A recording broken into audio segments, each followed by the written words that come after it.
Hail, hail. Good evening, folks, and welcome along to the Endless Celts Podcast. It's the Monday night show. Two of the Monday night regulars in tonight, and we've also got Jed filling in for Franco as well, which is absolutely brilliant. Always great to have you on, mate.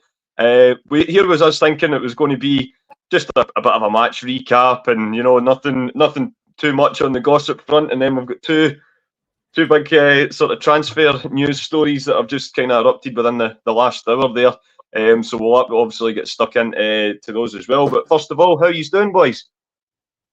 Aye, all good. As always, lovely and glad to be back on here on a Monday, especially after a nice victory yesterday. Yep. Absolutely. And yourself, Jed? Yeah, good weekend. My birthday at the weekend, so I was out. Took a run through Edinburgh at the festival. Didn't really see anything, but I seen a lot of pubs. And just stayed local yesterday, watched the game as well. So a few things to talk about tonight. Superb, mate, and many happy belated returns to you as well. Thankfully, the boys on the part of me that wanted to remember, and obviously we'll look back at our victorious trip to Easter Road, which is not something we've been saying too often over the years. So I was saying in the group chat yesterday, quite glad to get that one out of the way, to be honest. But it's all good. It's all good. But without further ado, McGinty, we'll just see what's coming up on the show tonight. Shall do.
Superb stuff, all that and more to come tonight. And just before we get started as well, welcome along everybody in the comments. Already we've try and get as many up as we can. There's Monty, one of the regulars in already, seems to be happy with some of the latest transfer news, which is where exactly we're going to start with, McGinty. I think it's obviously been one of the longest drawn sagas, even by Celtic standards. But it looks as though in the last hour that Stephen McGowan, Anthony Joseph, and other outlets are basically all saying that the deal is done. It's just a case of us getting the fancy ticker tape banners on Celtic's official page, but the deal itself is done between Celtic and Norwich City for Idah. Obviously, the striker that was on loan from us from January last year had a massive impact not only in the title race but in the destination of the Scottish Cup itself. With scoring the last minute winner. It's been no secret that he wants to come to Celtic. You have to say it looks as though we're paying a bit more than what was initially thought for. I personally don't have any issue with that, but given that we've got more money than we expected for some of our outgoing players as well, that's just such the way the market is, I suppose, especially down south. But just regardless of our own thoughts on it, the fact that Celtic are signing anybody at this moment in time seems to be news within itself. But to be out, but that kind of outlay is definitely significant, especially where Celtic's concerned. What's your own thoughts on the deal getting done, and just the whole sort of saga itself, that it looks like it's finally coming to an end? Probably not the best person to ask that on the opening of the podcast when it should be positivity about potentially having something over the line. I'll start by saying that I am more than happy to have Adam Idah back in a Celtic jersey for this coming season. But I've made no qualms about it on here, and you've touched on and alluded on it there, and I totally appreciate to some people the price tag isn't an issue. And I read a comment by one of my other mates in another group chat that basically said something along those same lines, that we can't have ourselves complaining that we don't spend money and then complain about the fee for Adam Idah when we do spend money, and try and claim that we've got a biscuit tin mentality when we spend anywhere between, I think it's Sky is now claiming it might be up to 9.5 once you get the add-ons on and whatnot. So in that sense, you're completely right when it comes to that. My gripe with the price tag is it's more that we could probably get better if you actually went out and scouted properly. If people keep saying, "Oh, well, name somebody you can get better." I'm not a fucking professional scout. I don't have a little black book filled with 1,000 fucking players. I've got Football Manager. Of course, I could go on there, but everybody's going to tell you that Football Manager is not real. Of course, it's not. So we can't use that. But anybody with a bit of common sense can tell you that the starting point for a striker at Celtic is not £9.5 million anymore. It can't be that. If we're going to go down the route of, you can't get better than Adam Idah for less than 9.5, then we're going to have to start spending 9.5 as a starting point every time we go for a new striker. That's just unbelievable. Kind of. No. If you'd done your homework properly, somebody could find a better player for a little bit less money than I would here. But again, I didn't want to be this negative about the lad because he came in January, tail end of January, was it? He played through February, March, April, May, so 4 months he played for us. Was it 11 goals? Couple of penalties against Hibs, goals against Motherwell to bring us over the line. You got the Kilmarnock game. He was absolutely dominant and on fire in that Kilmarnock game near the end of the season, the cup final goal and all the rest of it. He's more than deserved to be purchased and brought back to Celtic Park. So as a signing, I have no issue with him coming in.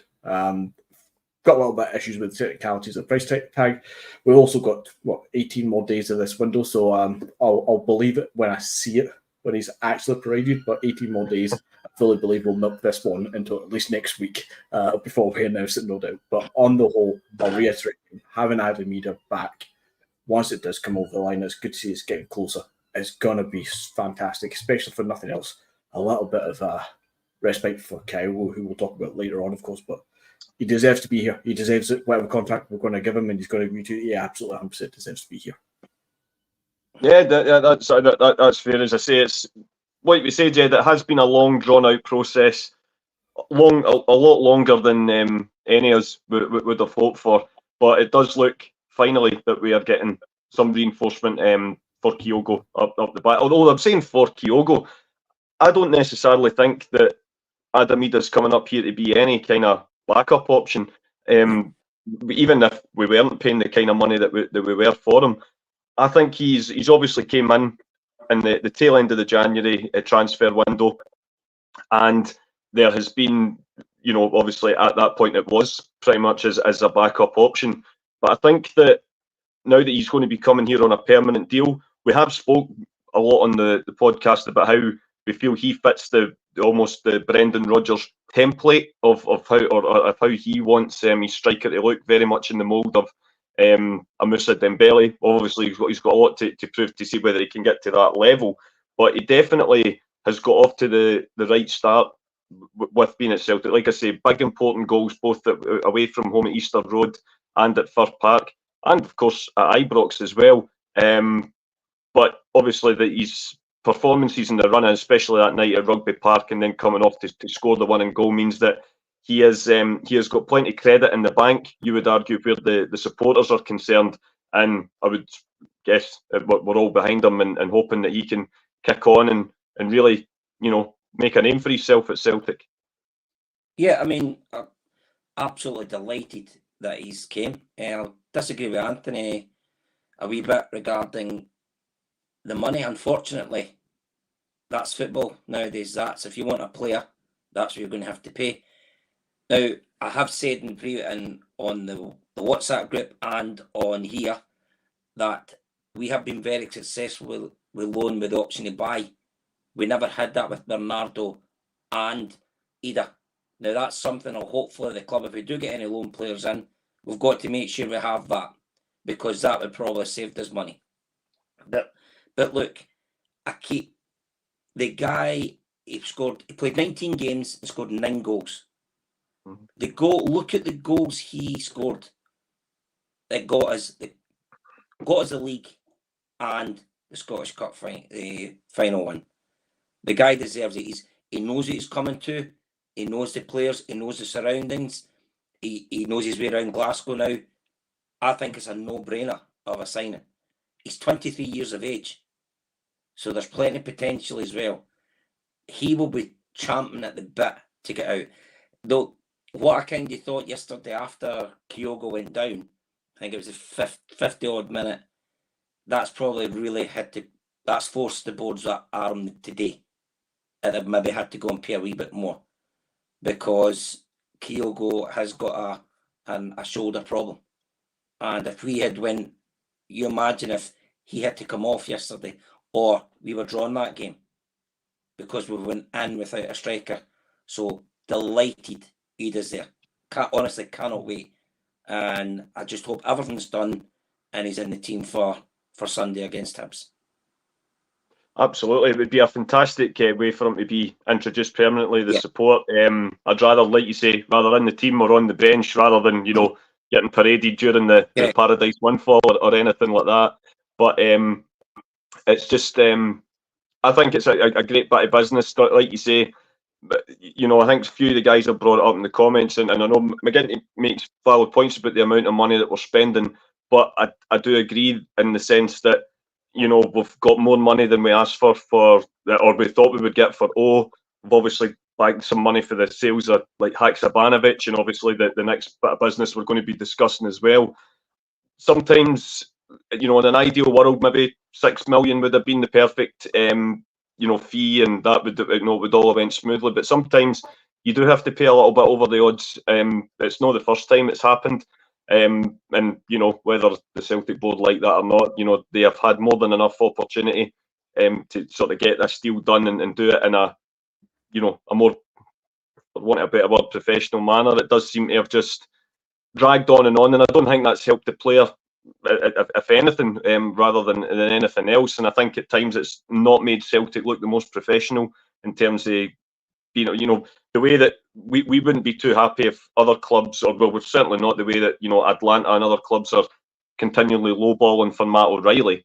So why we think it's acceptable to carry on like that with Norwich? McGinty, I don't know how much you heard that. We're just talking about basically how the deals went down.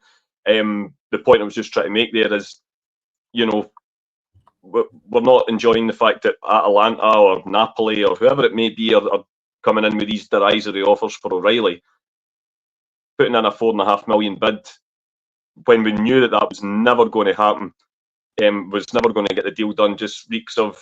I thought it made us look a little bit unprofessional, to be honest. But the most important thing is that it looks as though that the deal's done, and maybe even by the time we do the show on Wednesday night, it'll be absolutely official.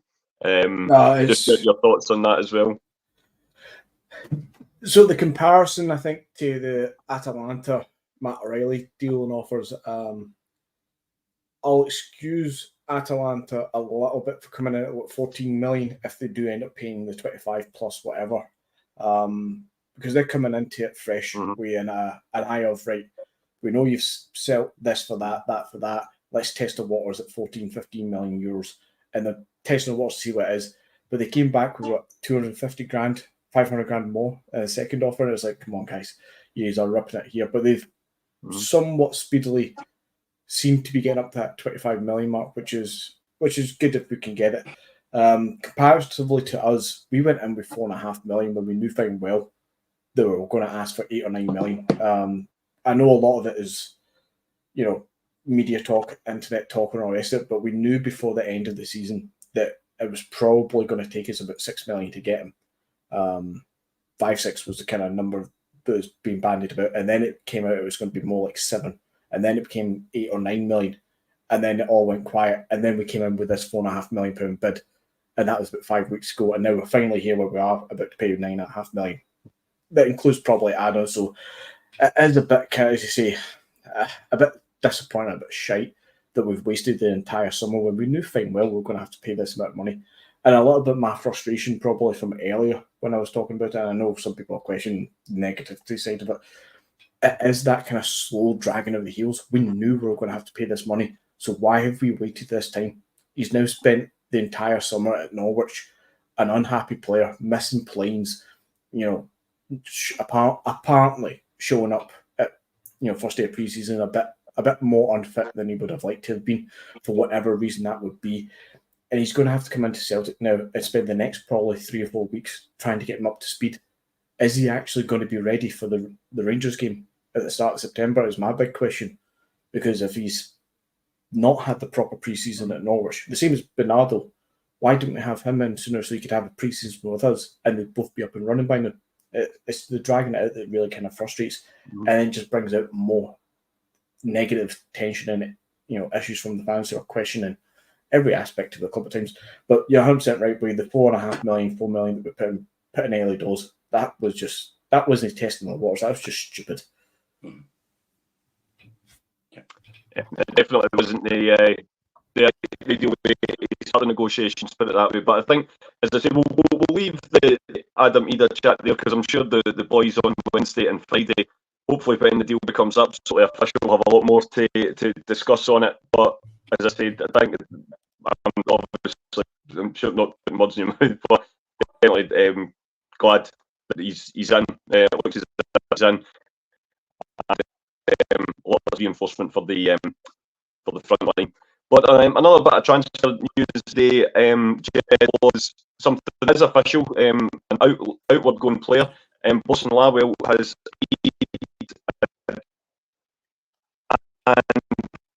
for I think it's an initial 2 million fee that's rising to 3 million in add-ons. Again, we look at what Joe was saying there about the money that's going for these guys. He's never really integrated himself, established himself at Celtic. He's had a loan spell away last season, but even after the initial couple of games against Ayr United and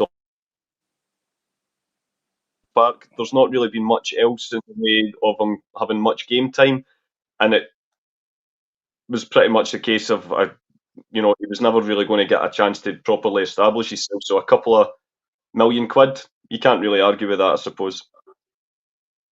No, you can't. I mean, this is what hacks us off about the club as well, because we're going to get potentially 3 million for a guy who's not really played a competitive match as such for us.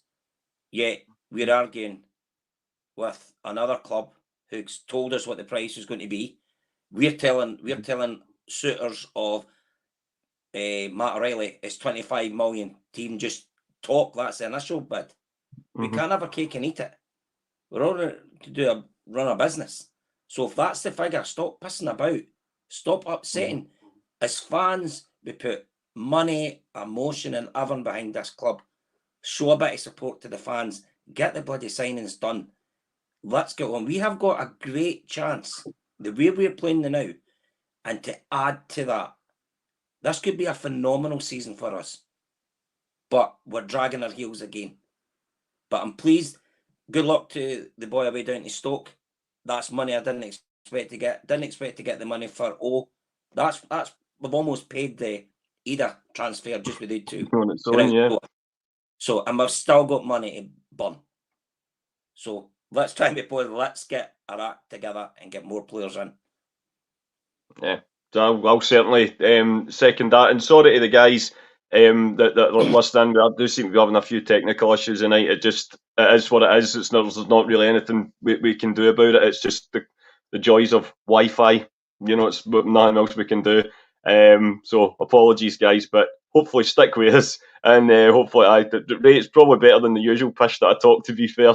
But yeah, I'll leave the transfer talk there, McGinty, and we can talk about an actual game of football took place yesterday. Obviously, Easter Road, never an easy place for us to go in the last few years, but we certainly, first half especially, made light work of it yesterday against a Hibs side where they don't seem to have their problems to seek either. A great start to the game yesterday. Was it 3 minutes when Kuhn got his goal? And then the McGregor shot and effort was absolutely sublime. That first half was peak Celtic, peak kind of Brendan Rodgers. There was intensity there. There was tempo. There was the will and desire to get forward by everybody in the team almost. It was absolutely fantastic. At one point, I actually questioned if Kasper Schmeichel would be thinking this is the easiest job he's had his entire life, because by halftime, I'm pretty sure that's a game and a half that he's had nothing to do in. But second half was a bit more like last season, where it became a game of two halves. Now we're 2-0 up, so we're going to be coasting on easy street. But we seem to take a foot off the gas a little bit, especially after the kind of 55th, 60th minute kind of mark. But we didn't need to do too much. The first half really did seal it, and I'd rather see performances like that where we steamroll teams and get the job done in the first half, and then take it easy in the second half. Try and rest a few players, because right now we need to manage this team through. But I think everybody gets a pass mark from me yesterday. Liam Scales even gets a pass mark, and Greg Taylor. I think both of them done exceptionally well when asked. Even Liam Scales being on the yellow card from early on, I think he still read the game reasonably well. He is the weak link in the whole squad, but pass marks all around, himself included. I think everybody stood up, was accounted for, and well done, job done.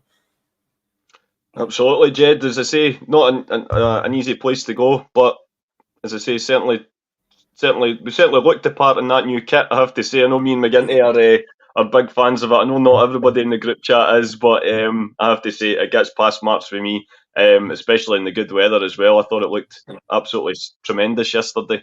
But certainly, as McGinty says, off to a great start with Nicholas Kuhn making it 2 from 2. Yeah, I mean, as you said to Anthony earlier, Easter Road has not been the most favourable places for a Brendan Rodgers team to go. Absolutely delighted. And if you look at the last 2 games, average possession out of 2 games is 78%.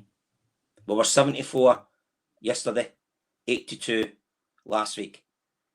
Hibs still never had a shot on target. They hit the bar, but that's not on target. Like I say, Schmeichel in the last 2 games has went in and not even had a shower. He's just got changed and gotten it in the bus. So it has. But delighted. And again, I said last Monday as well, even though Kyogo has not scored yet, the movement, he's taking defenders with him. He's creating space for Forrest, for Kuhn, for O'Reilly and that to run in. And it is good. I think it reminds me a lot a bit of Brendan Rodgers' first season when he came up, the way we played. So, and long may it continue. I thought Callum McGregor had his best game in a long time in a Celtic jersey yesterday. Atati wasn't to his usual standard, but I thought McGregor was covering every blade of grass he could. And Alistair Johnson again.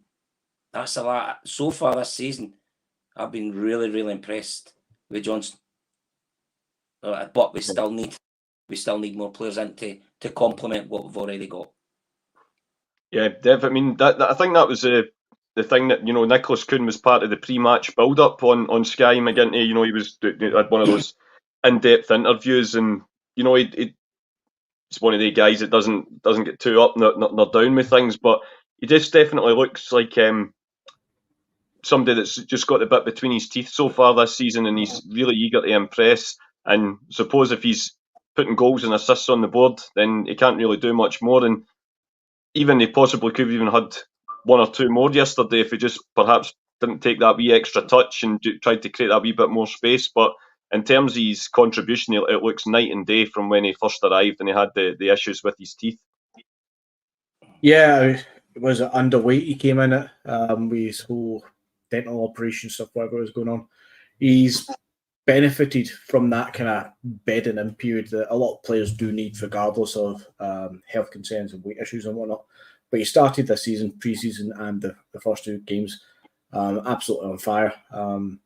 He's a tidy player. He's good at what he can do. And with the likes of James Forrest behind him, or / mentoring, whatever way you want to see it, if we can get the left side sorted so that we can have Forrest and Kuhn on the right side, I'm happy days for those 2 to be be sharing that berth and having the kind of younger Kuhn involved, and when he's maybe just off the game, then Forrest can maybe come in and just kind of use that experience to kind of see us over the line on the right-hand side. But Kuhn, he's, much like everybody yesterday, absolutely pass marks and then some. He deserves all the credit he's getting this season as well so far. Very early doors, but he started on fire. Yeah, it really has. And what's your own thoughts, McGinty, on the away kit we were sporting yesterday? I know the few of the guys are in the group chat there talking about the third kit. So I'll just get both your guys' opinion. Obviously, sometimes when it's the third kit, you really have to kind of see it up close first before you make any decision. And obviously, there's been quite a few funny mock-ups of it with surrounded by certain graphics. But the camouflage strip, what you making of that? I like it. I think it's reasonable, okay. It's not my favourite of all the kits that Adidas have brought, but I think I put it in the group chat as well. I think half this podcast is just me regurgitating what I say in the group chat. But see, of the three kits, I mean, it's safe to say that the Republican Army camouflage kit is more than likely the third kit. But all three of them, I think they're solid kits. I think they're all pretty good. Not one of them is my favourite out of the Adidas range that we've had for the last 4 or 5 years, but I think all three of them as a collective will probably be one of the collective all three kind of best that Adidas have done, because you've got some seasons where you've got a nice, like the one that you're sporting just now, Anthony, that's an absolute belter with a black one at the same time, but the home kit was probably a bit of a letdown. I think for the debut hoops under Adidas, wasn't it? It wasn't the cracker that we really hoped it was going to be. And then obviously what happened on the park, say no more. Yeah, well, like you say, aye. But then you get let down, I think, a couple of years later with the white one with the pinstripes and the whole glass pane window effect. That was a poor effort. That was let down. But I think this season, all three, I think they're all solid. They're all good. I think it's a nice collection, albeit none of them blow me away massively, but none of them are shiters. What about yourself, Jed? Can you see yourself spending any of your birthday pennies up the superstore? Well, I think I've got this. I think I would suit the third away kit. But listen, they're not my favourite. I tell you a top I seen today in social media. Juventus' third top from Adidas. I don't know if any of you have seen it. Oh, mate. Why have we not got that? Why have we? That would probably be the biggest selling shirt we've ever had if we had that top. It's absolutely stunning. So I've not seen it yet myself. I'll need to Google it, I think. They've brought out a range of 5, I think it is, with the trefoil. And all 5 of them, apart from Arsenal, all 5 of them, but 4 of the 5 are absolute bangers. So I've seen the Man United one. It's nice, I must admit. I mean, I'll be honest, I've been let down with a lot of the Adidas actual football shirt. I think the training gear's quite decent that they've brought out since we've had them, but I think some of the tops we've had has not been the greatest. I didn't like the home top last season. I much prefer this season. But I'm at an 8. I mean, I actually bought the black one last year. That's the first top I've had since I was Seville. I get the training gear, but I don't actually wear a football top. As such. But look, it's more money for the club, isn't it? Because all us dafties will be going out and buying the tops and everything like that. So I think James summed it up perfectly last night, didn't he? He says he bought the away kit 2 weeks ago and he loves it so much that it's not out the plastic yet. So, fair enough. He's he's got a lot on his plate, that boy, making sure the raids are all right. So, yeah, but he'll always look the part in his kit, no doubt. I'm deadly serious, by the way. When I've said in the chat, I'm being deadly serious. See the pre-match shirt that we've got, the mad fucking Christmas fucking the Christmas number. I don't like that one. Sorry, Anthony, I don't like that one. Oh, it is so bad. I love it, but I'm not paying £6 for it. So see when it gets to Christmas time and it's going for like £35, I'll buy it then. Oh, well, we know what to get if we get you in the Secret Santa then. Definitely. But obviously, moving on for the first goal, Jed, we then seen. Obviously, you were just saying there about Callum McGregor's performance.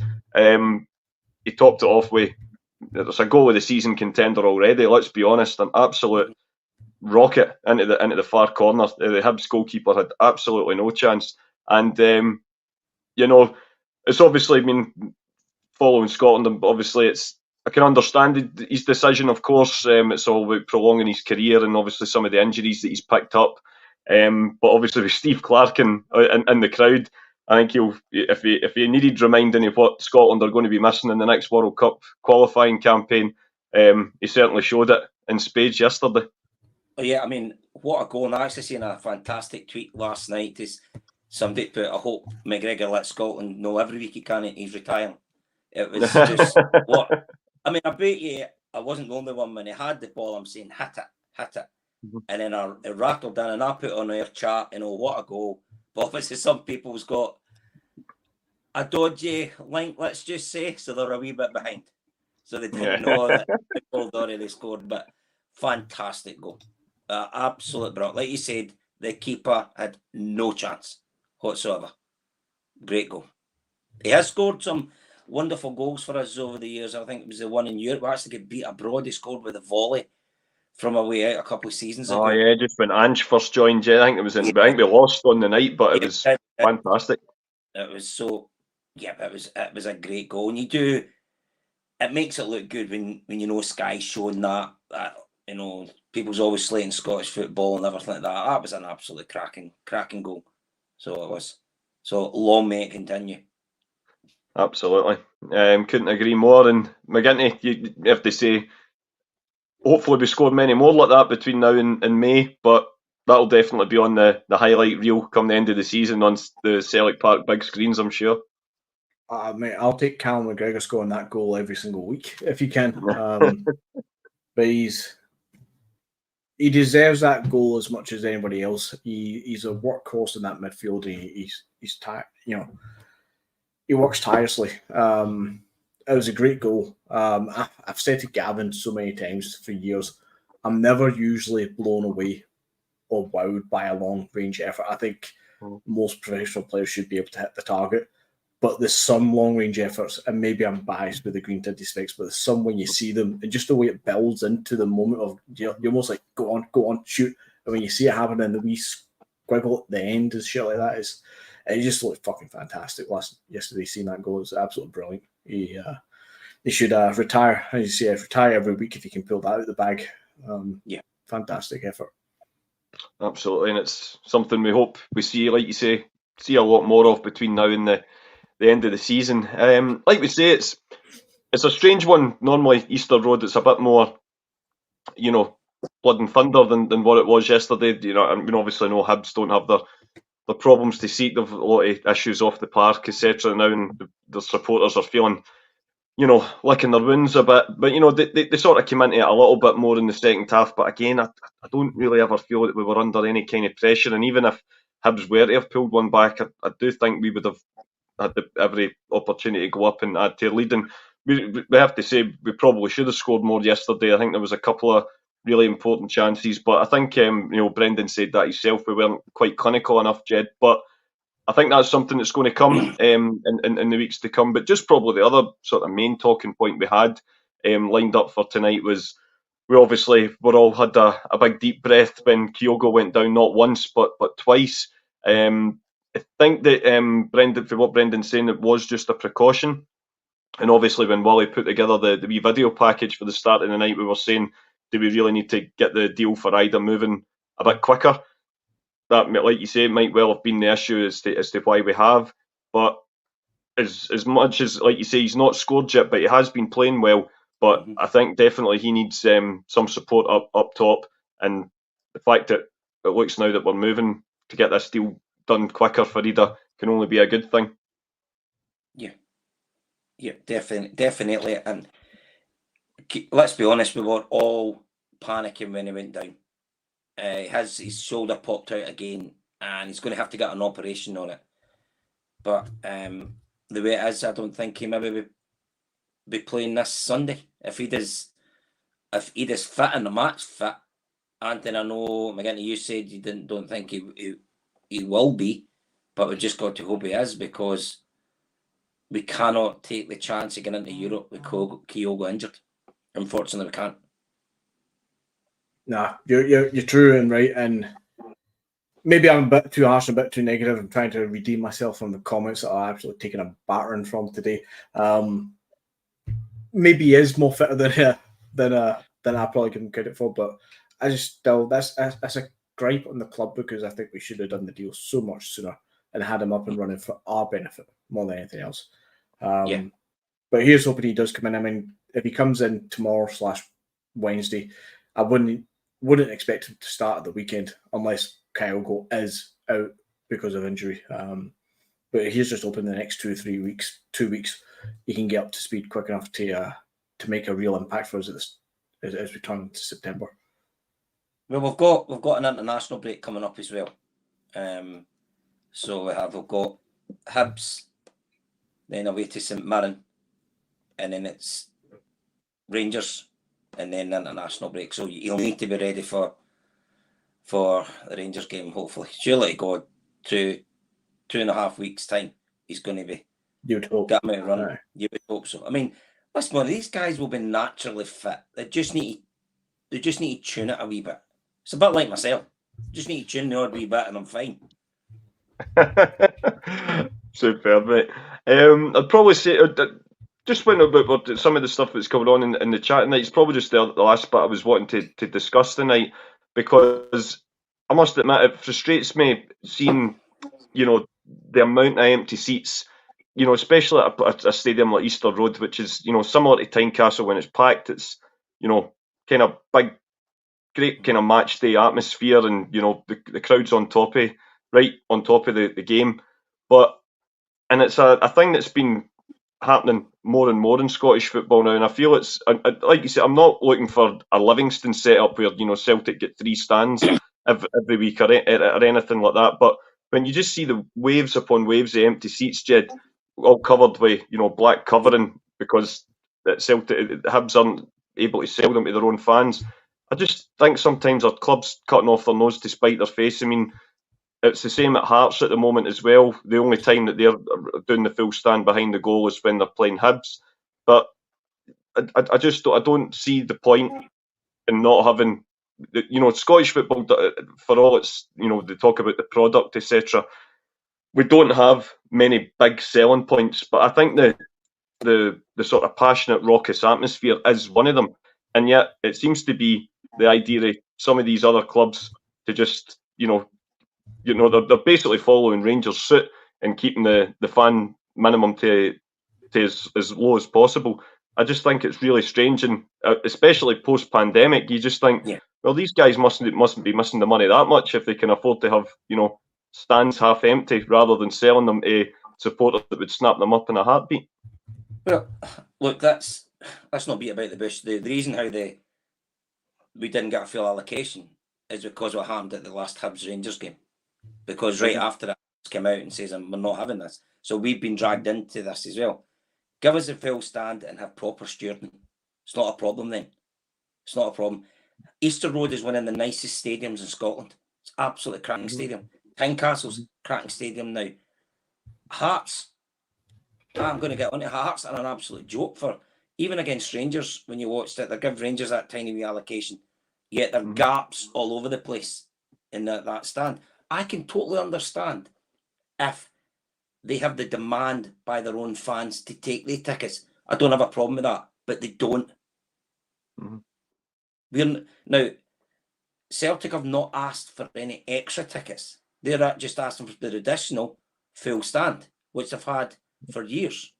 And if you look as well, as you touched on Livingston, we had the 3 stands. At Kilmarnock, we used to get 2 stands. St Mirren, we used to get 2 stands. Dundee United, I don't know if we're going to get behind the goals and in the main stand. I don't know if we're going to get that now. I noticed when the Dundee derby, Dundee just got the main stand, not behind the goals. So it could be that as well. But Dundee United may have the demand at their fans. So if they're demanding for their own fans, I don't have a problem with it. But when they're just doing it to spite their face, and then they don't come running when they're skint then. Livingston took that decision, whether people agree with it or not. Livingston took the decision that they were going to make as much money as possible. When Celtic and Rangers came, they would give them the 3 stands. because no other fan, even Hibs and Hearts just along the road, they weren't even taking probably 1,500 fans. So they just need to get their finger out. We could have had that full stand yesterday, and it could have been proper stewarding, and there wouldn't have been an issue. Yeah, I totally agree personally, and then, but especially with the Edinburgh clubs, what then frustrates me is the minute they then get to Hampden, they just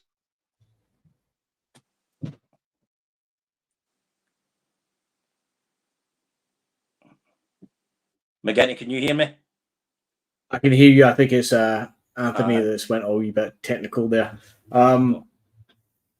I'll throw in my kind of 2 pence on the whole attendance thing, and I don't know where I kind of overall stand because I'm going to be all over the place here, Jed.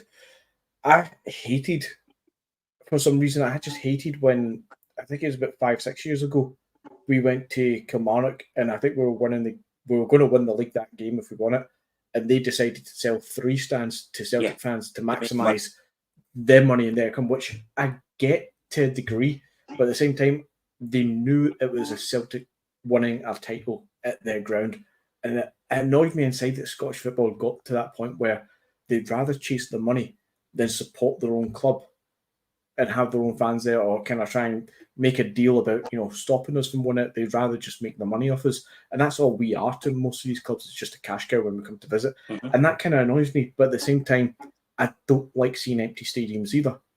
So if you can film them with Celtic fans when we come calling, then you probably should, to be honest. And if it gets them more money, then it makes some sense. But to make a point on overall attendances across Scotland to try and change the tone a little bit, I'm sure plenty of people have seen on Twitter over a number of years now. There's an account, I can't remember the name of the account, that inside the SPFL or something like that, I think it is, where they run the weekly attendance stats and they round it all up over the year. And see, by the time you get to the end of the season, and it's not even just the end of the season, it's every single week you see it, but by the time you get to the end of the season, you can see the full picture. We have, per population head, we are like the best supported football league in the whole of Europe. I think it is. And if it's not the best, it's one of the top 3 per head of population sort of thing. And it's absolutely unreal. One of the problems we have, obviously, is that stretches thinly out across so many low league teams, unfortunately. But I heard on the radio when I was listening to the Clyde One kind of stuff on Saturday, it was Dunfermline Falkirk. Falkirk won the game 2-0. Obviously, they went through last season unbeaten and got the promotion. And the Championship looks like a good league this year. But there's 7,500 people at that game in Dunfermline, which is absolutely fantastic, if you ask me. In the second tier of Scottish football, hate each other, by the way. That's why they two clubs hate each other. So there's passion there, but like you said as well about obviously, especially the Edinburgh clubs, and Aberdeen used to be shite for this and all. They can bring attendances when they want to, and then they just don't bother us when they didn't want to. And the worst one is when they do, sell out the stadiums and the derby between each other. But when it comes to playing us at Hampden, they'll demand 50%, but then only bring about 3,000 people. And it's an absolute piss take, and you've got half an empty National Stadium for a semi-final final on the TV, and that looks absolutely horrible when you're trying to market the game. But it's clear that the fans are there. Hibs, Hearts, Aberdeen, Dundee United, even Dundee, Dunfermline, Falkirk, they can all sell out the stadiums if they want to. Motherwell, Kilmarnock, they can all do it if they want to. St Johnstone, you can name them all. Yet they don't do it often enough to make it really matter. And you see, on a mad tangent now, you see the Miovski deal for Aberdeen, was it 6.5, 7 million? Absolutely fantastic piece of business for them. I believe they've just spent £1 million as well. I think I heard somebody say somewhere on a player, which is, again, a large sum of money for a team of Aberdeen's level to spend. And it's great to see them do it. But see if all the fans would actually buy into the club regularly.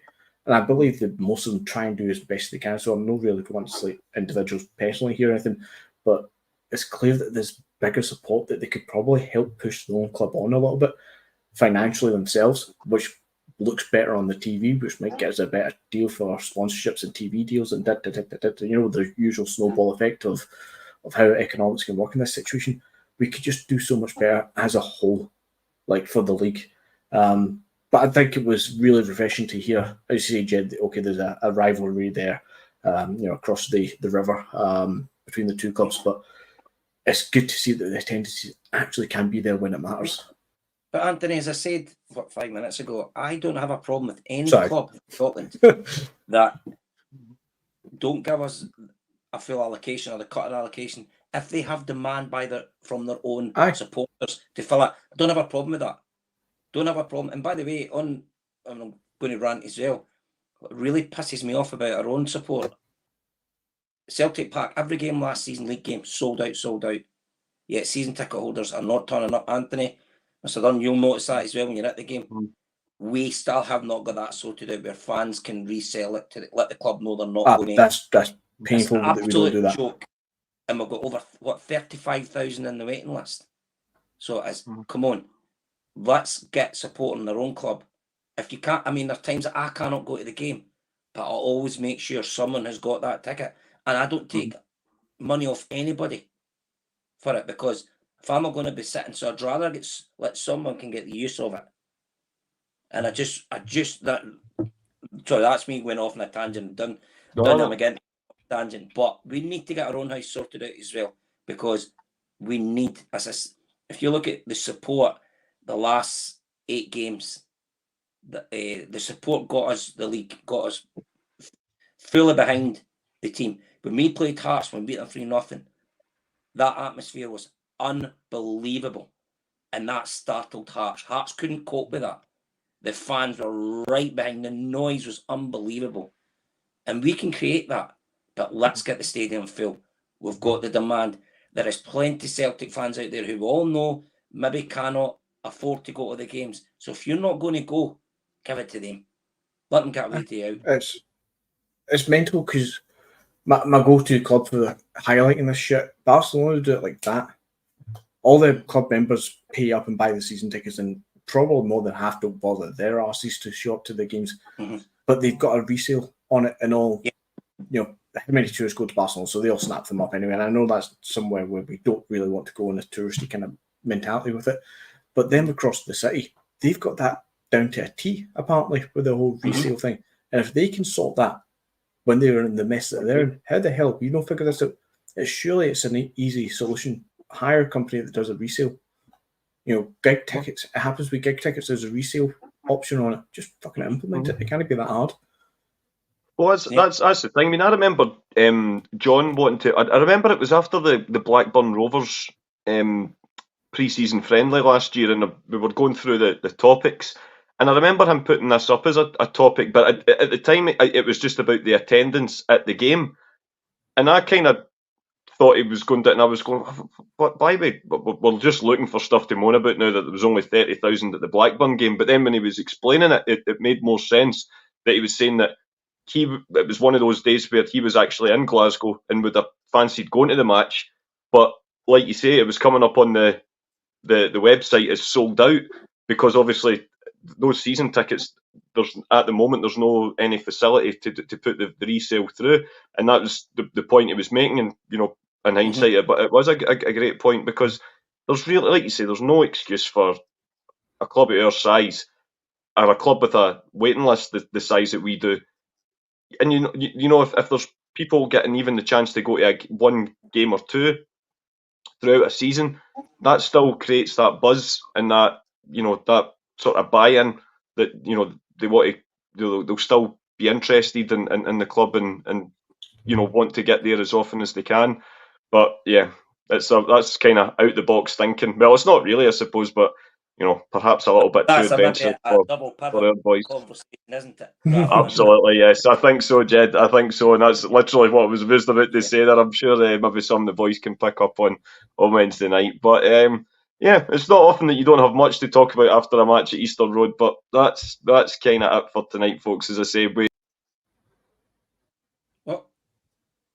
that much of a good night that Anthony's just buggered off. We apologise profusely. It's right on cue. It's just happened again.